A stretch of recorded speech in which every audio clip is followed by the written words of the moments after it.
Hola queridos amigos de Entre Puntos.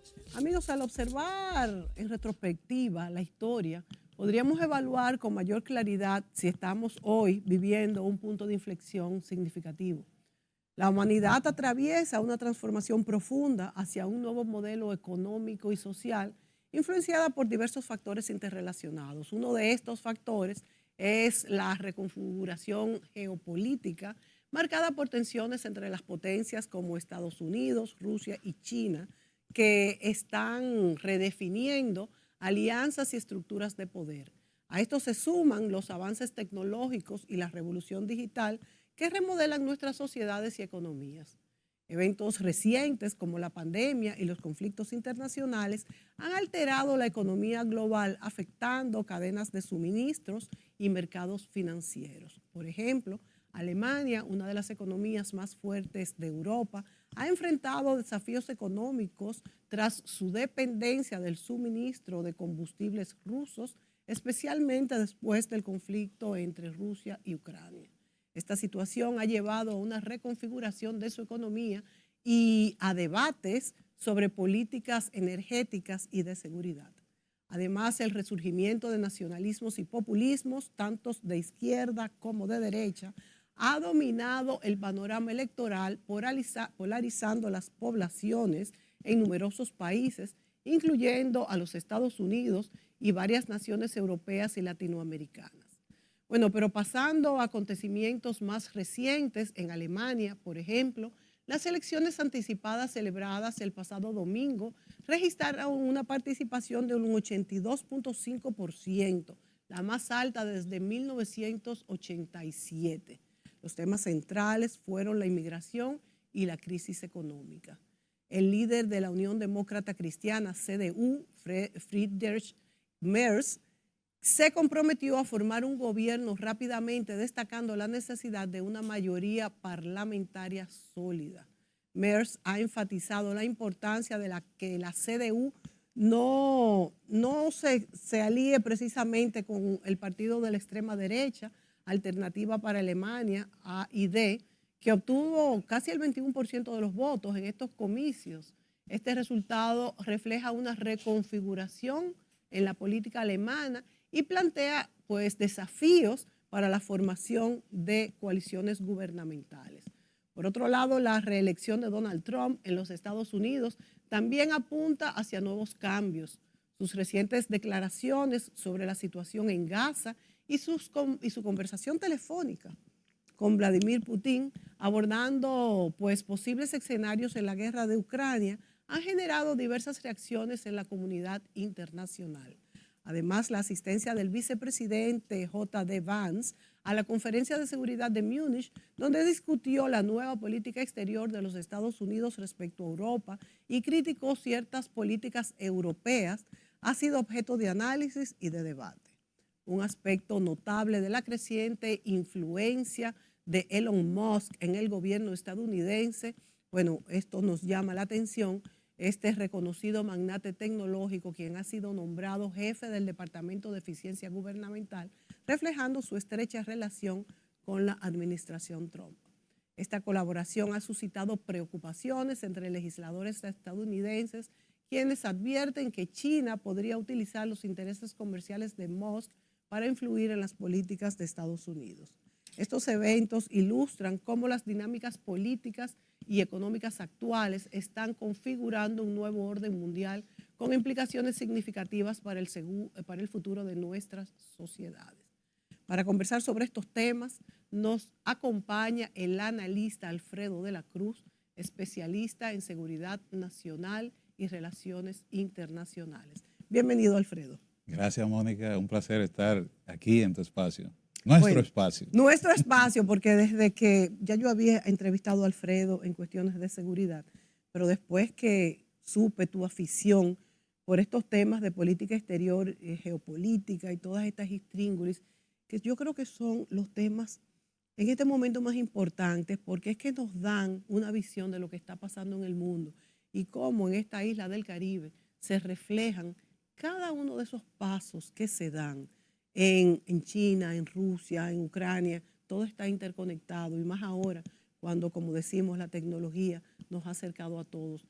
Qué importante que los que nos ven puedan entender, bueno, cómo vivimos interconectados y que tengan un pensamiento crítico principalmente. Nos vamos a lo que está pasando en el mundo hoy. Son tantas cosas. Yo he tratado de hacer un esbozo, Alfredo. De hecho, yo creo que deberíamos de empezar con que la guerra de Ucrania tiene ya 3 años y parece que se acerca a una finalización muy distinta a la que al final que hablábamos hace un año, hace 6 meses, cuando lo que quería Europa era pues que Putin se rindiera, pues emigrara de los territorios conquistados por él y Zelensky tuviera una victoria. Ahora Donald Trump lo que ha hecho inclusive es llamar de una manera despectiva a Zelensky y el mundo se asombra de este giro que ha tomado esta relación entre Estados Unidos y Rusia, donde Putin se ve, donde Donald Trump se acerca a Putin. ¿Cuál es tu visión respecto primero a esta parte que tenemos 3 años hablando de esta guerra y de los horrores que se han cometido? Creo que son unos más de 20.000 muertos de Ucrania. ¿Qué nos puedes decir? ¿Cómo ves esta lectura, Alfredo? Sí, bueno, Mónica, primero gracias por la invitación y segundo decirte que esa pregunta que tú esbozas es bastante compleja, tiene mucha arista, daría para varias tesis doctorales. Contextualizándonos, sabemos que el 24 de febrero del año 2022, Europa y el mundo fue sacudido con la invasión de los ejércitos de Rusia a su vecina Ucrania. Pero aquí empezaron las sorpresas porque desde el Kremlin pensaban que era un conflicto que tendría una vida corta, es decir, que en 2 o 3 semanas Kiev capitularía y bueno, el ejército de Moscú se levantaría victorioso, se alzaría victorioso. Sin embargo, no fue así, puesto que sabemos hoy que a poco más de un mes del conflicto, en marzo, pues por por mediación de Turquía, se tuvo un documento para un alto al fuego y en manera de generar un acuerdo de paz. Y sabemos hoy que tanto Reino Unido como Estados Unidos presionaron para que Ucrania no firmara el acuerdo y empezó a recibir ayuda en asesoría militar, armas y la presión internacional con las sanciones y todo esto para que la guerra prosiguiera y Ucrania no llegara a un acuerdo de paz ni mucho menos se rindiera. Y esto hizo que la guerra se prolongara.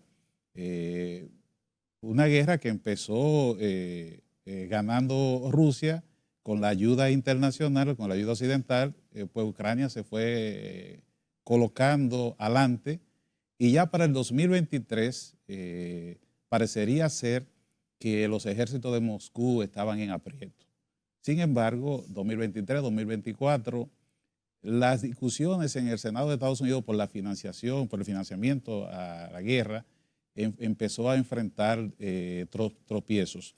Y esto pues permitió que las fuerzas de Moscú, la fuerza de Vladimir Putin, se reforzaran y cambiaran la estrategia y empezaran a darle duros golpes a Ucrania, hasta el punto que a final del 2024 y ahora a principios del 2025, realmente la contraofensiva ucraniana no dio los objetivos esperados y Putin está ganando la guerra.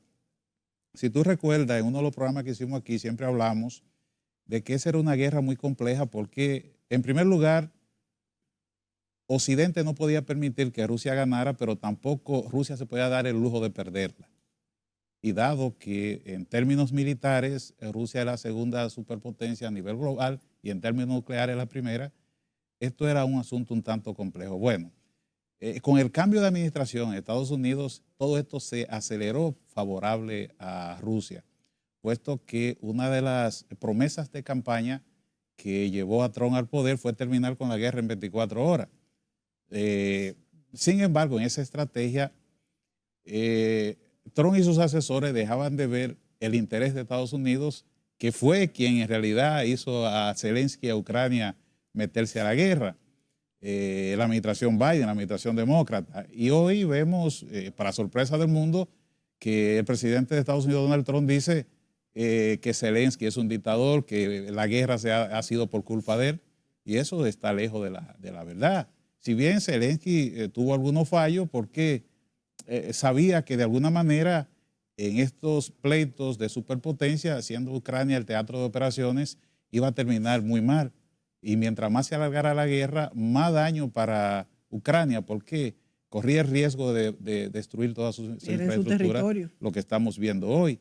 Pero en ese camino, con el acercamiento de Trump, con una llamada a Vladimir Putin, sus declaraciones favorables y de admiración hacia Putin, la reunión que sostuvieron funcionarios de alto nivel, tanto de Rusia como de Estados Unidos, dirigida por sus dos cancilleres, Sergei Lavrov de Rusia, de la Federación Rusia, y Marco Rubio, secretario de Estado de Estados Unidos, pues sembraron como el hito de este nuevo cambio que llenó de preocupación a Europa, porque empezaron a discutir sin tomar en cuenta a Europa y sin tomar en cuenta a Ucrania, que son los actores principales.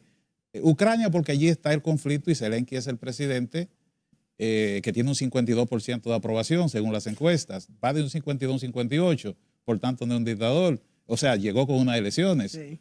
Europa porque tampoco, siendo que la región en que está, tampoco fue invitada, y esto de alguna manera mostró al mundo que Europa ha perdido relevancia y se va saliendo de la ecuación de poder, en el sentido de que todos sabemos que ya el mundo no es eurocéntrico. La dinámica de poder y económica ha cambiado hacia el Indo-Pacífico.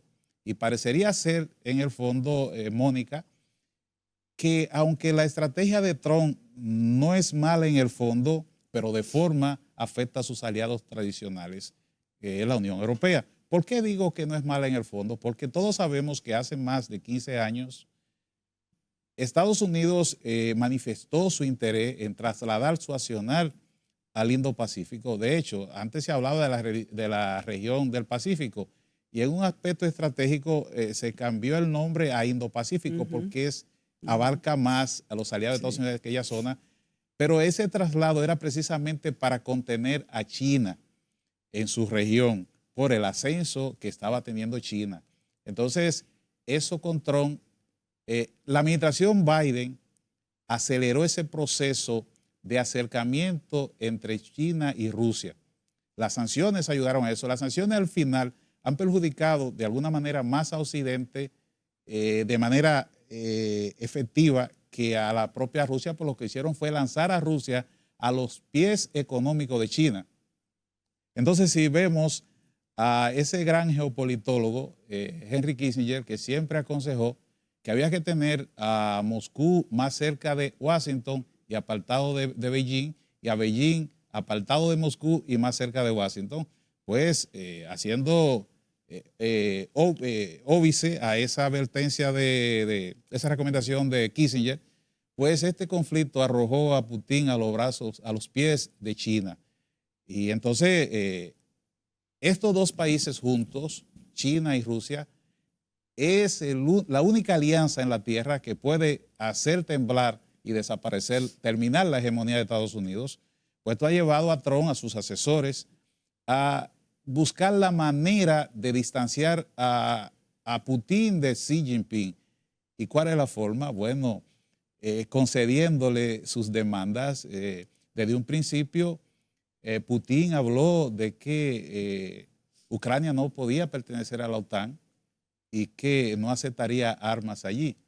Pero, aunque de eso podríamos ver que hay un trasfondo mayor, puesto que las fronteras que tiene Ucrania hoy son las fronteras que tuvo dentro de la Unión Soviética Y son las fronteras que tuvo después de desmantelarse la Unión Soviética. Por ejemplo, cuando se reúnen el presidente entonces de la Federación Rusa, Boris Yeltsin, el presidente de Bielorrusia y el presidente de Ucrania, y para romper la Unión Soviética, su acuerdo dio por terminado la Unión Soviética.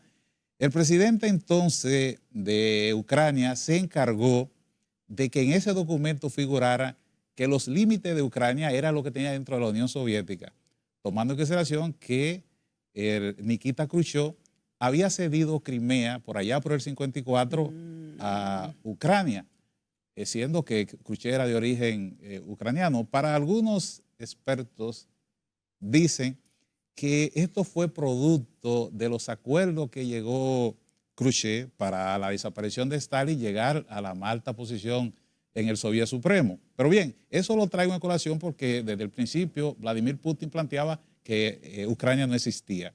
Entonces, cuando se forma el acuerdo de Budapest, que es el acuerdo con los cuales las armas nucleares de Bielorrusia, de Kazajstán y de Ucrania son entregadas a Rusia, y se reconoce a Rusia como heredera de la Unión Soviética, de los compromisos y deberes en la esfera internacional de la Unión Soviética, pues en ese documento el presidente de entonces, Kuzma, se encarga de que en ese documento figure que los límites de Ucrania son los mismos que existían en la época de la Unión Soviética.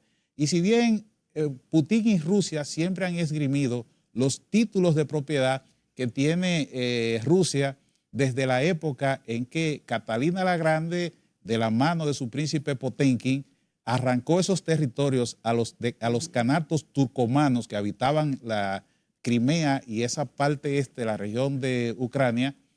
Si bien existen esos pergaminos antiguos, pero lo más reciente, que son lo del desmembramiento de la Unión Soviética y lo del el acuerdo de Budapest, ratifican esos límites para Ucrania. Entonces, desde ese punto de vista, sería un poco dudoso el reclamo que hacía Vladimir Putin. Obviamente, también Putin planteó un reclamo de que los acuerdos que pusieron fin a la Guerra Fría, en su momento, los presidentes acordaron, tanto Reino Unido y Estados Unidos, llegaron al acuerdo de que la OTAN no se iba a expandir a la antigua esfera soviética. Sin embargo, en un momento de debilidad de Rusia, todo esto se violó y rápidamente la OTAN, la Organización del Tratado Atlántico Norte, una organización defensiva que fue creada en época de Guerra Fría para hacer frente al Pacto de Varsovia, que eran los países socialistas. Si ya la Unión Soviética no existía, y eso es una lógica, pues entonces se supone que la OTAN como institución defensiva no tendría razón de ser. Sí. Fíjate que la relación que había entre Putin y esa gente era tan buena que Putin vacacionaba en Colorado, en Estados Unidos, junto con George Bush y esa gente. De hecho, cuando George Bush empieza su guerra contra el terrorismo, Putin le presta las bases de Rusia para que puedan bombardear el Estado Islámico y pueda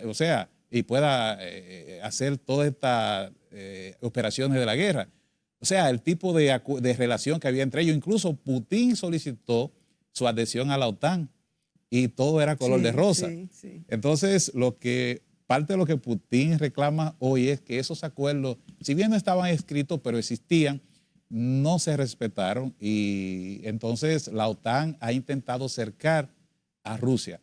Y él plantea que esas repúblicas que eran parte de la Unión Soviética son la esfera de influencia natural de Rusia, y Rusia no va a permitir que entren a la Unión Europea y mucho menos a la OTAN. Cosa que tiene porque otros países que eran de la esfera de influencia soviética ingresaron a la Unión Europea y hoy están también en la OTAN, sí, y nada ha sucedido. En fin, todos estos son los antecedentes que nos llevan a lo que existe hoy. Entonces, dado que la situación de Estados Unidos hoy es otra en el escenario mundial y tenemos la administración Trump en Estados Unidos, pues Trump de alguna manera ha acelerado desenlaces. ha mostrado públicamente a Europa y al mundo que Europa es irrelevante y lo saca de la ecuación, pero también saca a Zelensky, a Volodymyr Zelensky, cierto o falso, pero lo saca. Entonces, lo que vemos es que le está concediendo sus demandas a Putin y esto tiene muchas repercusiones para el mundo. ¿Por qué? Porque para muchos analistas no hay nada entonces que impida que una vez se alcance un alto al fuego bajo estas condiciones, reconociendo las demandas de Rusia, entregándole Crimea y todo el este del Donbass, que cuando pasados unos años que el ejército de Rusia se recomponga, no invadan algunas de las repúblicas bálticas que hacen fronteras o otros de esos países nórdicos, sabiendo la relación histórica que existe tan contradictoria entre estos pueblos. Y en ese meollo es que estamos en este momento y es lo que tiene al mundo realmente preocupado. O sea que no solamente va este problema, esta relación de Putin con lo que Trump está negociando directamente con Ucrania, sino que se puede repetir en cualquier otro de los países que eran de la esfera soviética. O sea que fíjense la magnitud de este problema. Y sin que Europa tenga no se le haya consultado ni nada. ¿Hasta qué punto Europa está perdiendo poder? ¿Hasta qué punto esas relaciones que existían también entre Rusia y, por ejemplo, Alemania, que estaban muy relacionadas comercialmente? De hecho, los gasoductos,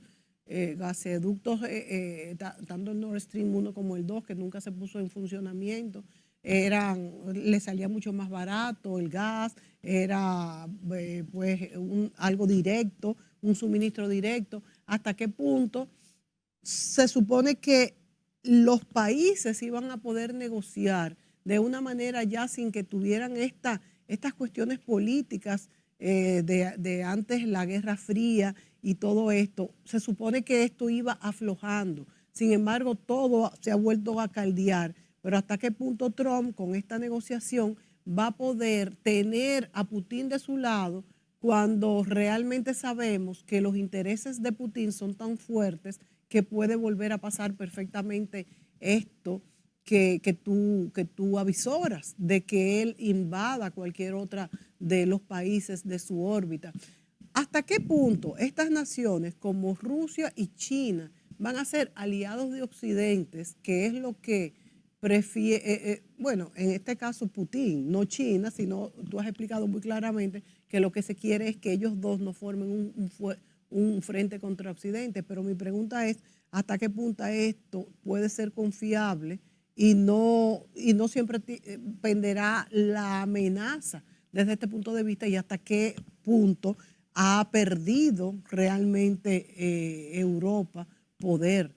Porque si bien es cierto que ya el mundo no es eurocéntrico, como tú bien señalas, y que la región Indo-Pacífico, también con la India, que también es una gran potencia por su densidad de población, ya el país más poblado del mundo y por ende con más consumidores del mundo, hay que tomarlo en cuenta también. Pero ¿hasta qué punto esta reconstrucción se ve? ¿Y hasta qué punto Estados Unidos puede seguir teniendo los hilos en la mano? Bueno, mira, realmente esto es muy complejo. Y como dice nuestro amigo Pellegrín, parecería ser que volvemos a aquellos tiempos anterior a la existencia de las Naciones Unidas, donde era la época de los repartos, la época de la conferencia, en que los grandes líderes se unían de las potencias hegemónicas y se ponían de acuerdo repartiéndose áreas de influencia. En el caso de Europa, el asunto es tan patético porque con esta guerra en Ucrania, de pronto tú visualizas dos ganadores, China y Estados Unidos. Cuando empieza la guerra en Ucrania, los productores de petróleo en la cuenca del Pérnico, en Estados Unidos, estaban todos quebrados. Estas son las personas que producen, los productores que producen petróleo a base de esquisto, que es una técnica nueva, la técnica de fractura hidráulica, el fracking. Esa producción de petróleo bajo esta técnica es muy costosa. es más costosa que la convencional, porque, por ejemplo, tú en un país como Irak, o Irak, por ejemplo, producir un barril de petróleo te cuesta menos de $9. Con la técnica del fracking, Wow. producir un barril de petróleo te sale por encima de $45. Uf. Ok, la técnica se ha perfeccionado y hoy es un poco más barato, pero sigue siendo más costosa. Eso hacía que con un petróleo muy bajo no hubiese mercado para esta producción de la cuenca del Pérmico. Entonces, esos productores debían al sistema financiero estadounidense más de 300.000 millones de dólares. Había un riesgo de que hubiera una corrida bancaria muy similar a la del 2008, cuando la crisis de los subprime en el sector inmobiliario. Y eso era una amenaza pendular que estaba en la economía estadounidense. Entonces, con la guerra en Ucrania, Estados Unidos forzó para desencadenar a Europa y principalmente a Alemania como economía locomotora de Europa de la dependencia energética de Rusia. Porque Estados Unidos lo forzó. sí, y lo voy a explicar. Porque el auge de la economía alemana se basaba en el suministro de petróleo y gas barato ruso. Claro. Un petróleo y unos energéticos que le permitían a Alemania competir a nivel global, y estamos hablando de que Alemania era uno de los 4 principales exportadores del mundo. De hecho, el milagro económico de Alemania estaba porque su economía estaba basada en la exportación. Y mientras Angela Merkel cerró todas las explotaciones nucleares. Ese otro tema.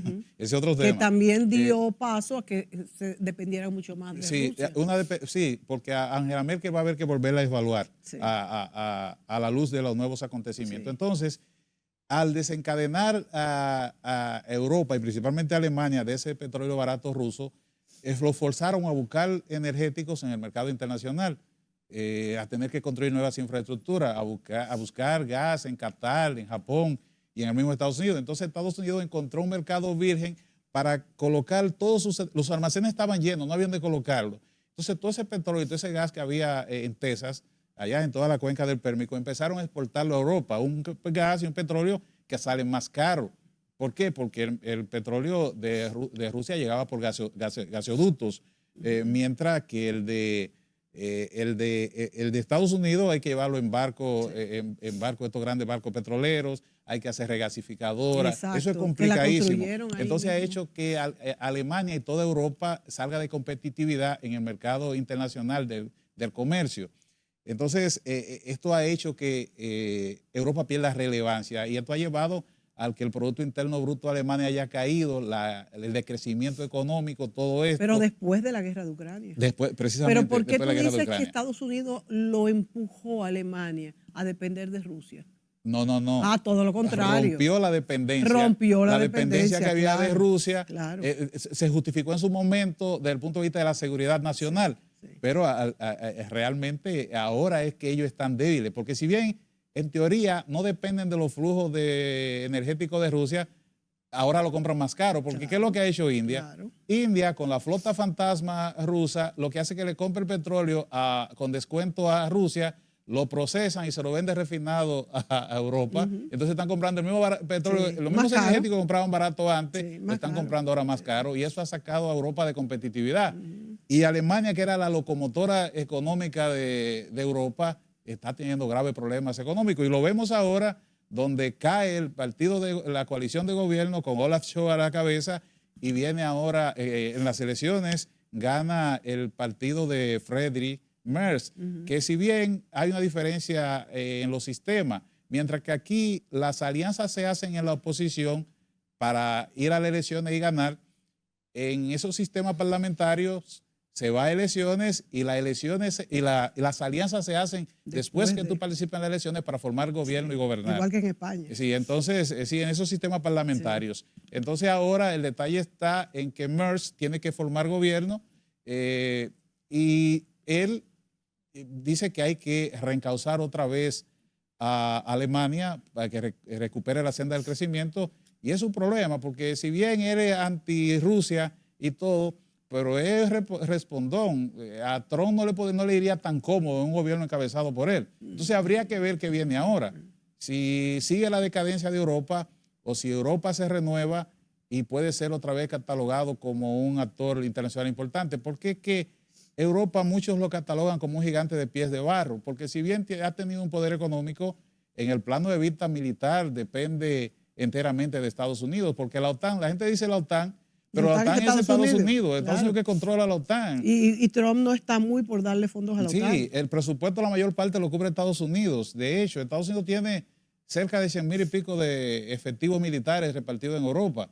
Y una Europa envejecida, sí, porque no crece la población. Sí, entonces uno lo que ve con esto también, como si con estas decisiones Trump estuviera retrotrayendo toda esa hegemonía estadounidense, toda esa influencia, porque hay que tener algo en cuenta. Lo que le dio importancia y ayudó a elevar a Estados Unidos a superpotencia, ese sistema de construcción de alianza que hoy Donald Trump está amenazando y está hiriendo de muerte. Entonces, uno no se imagina, o sí puede imaginar cómo sería el futuro de un mundo donde Putin y Estados Unidos sean aliados, Europa se vaya a un tercer lugar, es un tanto traumático. Ahora, ¿qué sí nosotros podemos ver en América Latina de esto? Bueno, por primera vez en más de 100 años, un secretario de Estado, que es el tercer hombre en importancia del gobierno de Estados Unidos después del presidente, el vicepresidente, inicia su primera gira por Latinoamérica y específicamente en Centroamérica y el Caribe, dándole una importancia estratégica tremenda, lo que muestra que de alguna manera en Washington están preocupados por la entrada vigorosa que ha hecho tanto China como Rusia en Latinoamérica, sí. Y siendo que esto es parte estratégica de su esfera de influencia, entonces están mandando la señal de que necesitan fortalecer la zona. Entonces, es una gran oportunidad para nosotros como Latinoamérica, es una importancia capital para nosotros como Estado, pero esas ventajas que podían desprenderse de esto no se van a dar de manera simple, como que 2 por 2 son 4. Para eso debemos de agarrarnos del proyecto de desarrollo nacional sin colores políticos, donde toda la fuerza viva de la nación se alineen en una dirección por el interés nacional, por los objetivos nacionales. Pero esto nos lleva a un problema más grande en Latinoamérica, la desunión que muestra Latinoamérica como región. Una región que tiene la misma cultura, que tiene la misma creencia, el mismo idioma. Casi la misma religión. Sí, entonces esa desunión, esa fragmentación que hay en Latinoamérica hace que sea difícil sacar beneficios tangibles para la región de esta administración, tomando en consideración que son solo 4 años y ya Trump lleva más de un mes en el poder. Sí. 4 años pasan volando y si no somos capaces de levantar un proyecto estratégico latinoamericanista, van a pasar 4 años sin éxito. Y si nosotros, ante esa falencia del subcontinente, no somos capaces nosotros los dominicanos de orquestar un proyecto de desarrollo nacional donde gobierno y oposición y todas las fuerzas viva la nación, organizaciones profesionales, sindicales, sean capaces de empujar en la misma dirección, pues, Mónica, pasarán 4 años y no lograremos traer beneficios tangibles, sobre todo tomando en consideración que el tablero estratégico nosotros entramos ahora con fuerza, dado el descubrimiento de las tierras raras en el sur, en Pedernales, sí. Con una concentración, me decía el geólogo Siri de León, mientras tú te encuentras que en China y otras regiones, China tiene la mayor reserva probada, tú tienes una reserva de 44 millones de toneladas de tierras raras y tú encuentras una presencia de 400 partes por tonelada.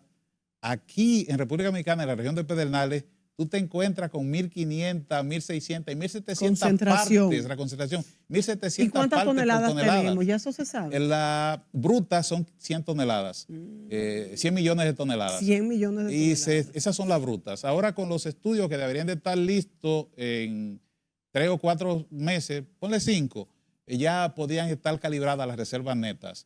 Esto es grandioso, porque esto significa que nosotros podíamos tener ahí más cerca de $1 billón. Señores, la tierra rara es todo lo que se usa para todas estos dispositivos de Bueno, computadora. el sistema de guiado de los misiles y de las bombas inteligentes está hecho con esos minerales, pero sobre todo pantalla de televisores, esos aerogeneradores de electricidad, los imanes son con ese mineral. Muchísimas aplicaciones hoy en los mismos chips de computadora. Y ya se está trabajando en esto. Están hechos con eso. Eso es muy importante para la industria hoy tecnológica. Por tanto, esos descubrimientos colocan a la República Dominicana en el tablero estratégico de las grandes potencias. Pero nosotros para ello y para poder desenvolvernos con éxito para el país y para el interés nacional, necesitamos estar todo y construir un proyecto de desarrollo nacional que cubra todo y que tenga toda la fuerza viva. Porque, Mónica, tú no amas lo que tú no conoces. Claro. Y para que el pueblo se una en una sola voz a este proyecto, es necesario que participen las principales fuerzas vivas de la nación para que podamos orquestar un proyecto de 30 o 40 años, un proyecto de desarrollo nacional que permita sacar a la República Dominicana de la pobreza, que nos eleve por los umbrales del desarrollo. Pero para eso hay puntos que son importantes tratar, como la educación, la penetración de la tecnología, la brecha digital, reducirla. Son tantas cosas. Fíjate cómo hablando de geopolítica y hablando de Europa, la guerra en Ucrania, caemos en el la patio, importancia de en la las educación. implicaciones que todo esto tiene y sobre todo que la educación es la mayor herramienta para jalonar el desarrollo de una nación. Y no solamente eso, sino que estas conquistas del 4%, al que incluso políticos dominicanos dijeron que no estábamos preparados para recibir un 4% de la educación, la historia le ha dado la razón porque no se ha logrado colocar la educación, la docencia en el lugar deseado y nuestros niños hasta ahora siguen teniendo los mismos resultados en las pruebas PISA. Nos vamos a la pausa y volvemos de inmediato.